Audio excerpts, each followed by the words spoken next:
आइए एक तारीख, परअसरार और फलक शगाफ महल का तस्वुर करते हैं। एक ऐसी जगह जहां इंसानी गुरूर और बेपनाह ताकत के नशे ने अपने डेरे डाल रखे हैं।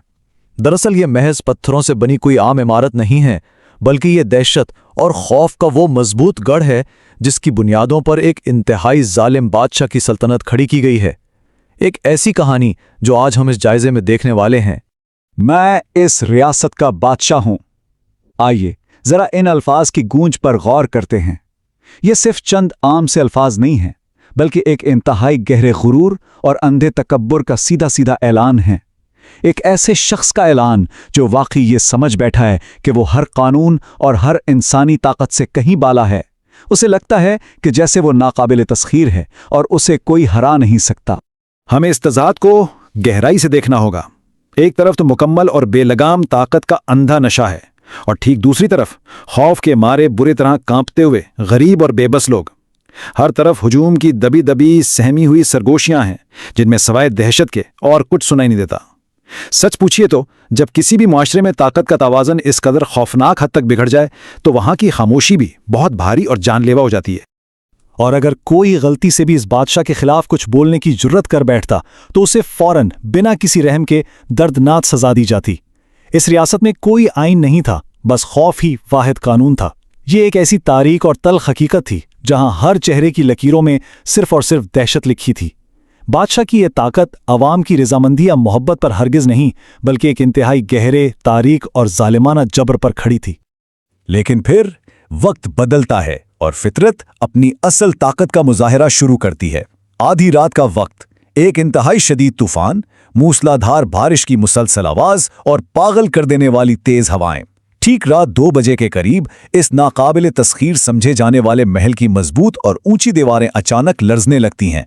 ये कोई मामूली मौसमी तूफान नहीं था, दर हकीकत ये एक बहुत बड़े जवाल का भयानक आगाज था।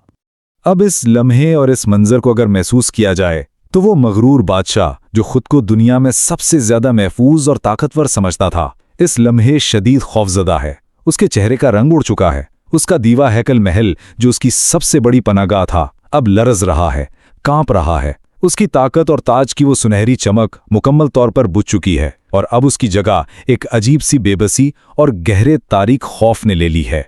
तो यहां एक बहुत बड़ा सवाल पैदा होता है, क्या ये गुरूर, क्या ये तकब्बुर हमेशा कायम रहेगा? ये सोचने की बात है कि जब जुल्म अपनी तमाम हदों को, तमाम किनारों को पार कर लेता है, तो फिर उसका अंजाम क्या होता है? आखिर इस खोखली और आर्जी ताकत की असल हकीकत है ही क्या? और फिर तूफान की इस भारी और पुरअसरार खामोशी के बीच अचानक एक अबदी सच्चाई गूंज उठती है। एक निहायत कमजोर बूढ़ा फकीर सामने आता है और इंतहाई सुकून से कहता है, जुल्म हमेशा नहीं रहता। ये दरअसल वो फैसला कुन लम्हा है जहां सारी जिंदगी की ताकत और सारा गुरूर महज सच्चाई की एक धीमी और पुरसुकून आवाज के सामने हमेशा के लिए खाक में मिल जाता है। अगली ही सुबह जब सूरज निकला तो रियासत की पूरी हकीकत मुकम्मल तौर पर बदल चुकी थी। वो खौफनाक तूफान तो गुजर चुका था, लेकिन वो अपने पीछे जुल्म और जबर की इस पूरी इमारत को जमीन बोस कर गया था। इससे ये साफ जाहिर होता है कि महज खौफ और जबर की बुनियाद पर खड़ी की गई सल्तनतें दरअसल अंदर से कितनी खोखली और कमजोर होती हैं।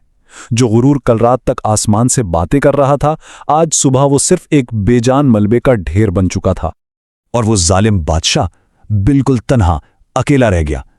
अब वहां चापलूसों का कोई हुजूम नहीं था, उसके शाही दरबार की कोई गूंज, कोई दबदबा नहीं था, बल्कि वहां सिर्फ और सिर्फ एक मौत जैसा गहरा सुन्नाटा था। वो बादशाह जिसके महज एक इशारे पर पूरी की पूरी रियासत खौफ से लर्ज उठती थी, आज वो अपनी ही तबाही के इस मलबे में बिल्कुल अकेला खड़ा है। वाकई जब ताकत और तकब्बुर का वो अंधा नशा उतरता है तो इंसान के पास सिवाय एक गहरी खोखली तन्हाई के कुछ भी नहीं बचता।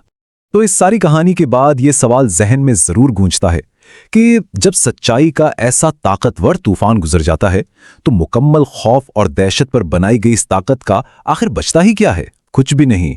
ये इंसान के खोखले गुरूर और फितरत के अटल खामोश इंसाफ की वो सच्चाई है जिसे किसी भी सूरत झुटलाया नहीं जा सकता, क्योंकि हकीकी ताकत लोगों को डराने में नहीं है। जो ताकत सिर्फ और सिर्फ दूसरों के डर पर कायम की गई हो, वो सच्चाई की एक मामूली से तूफान की पहली मार भी नहीं सह सकती।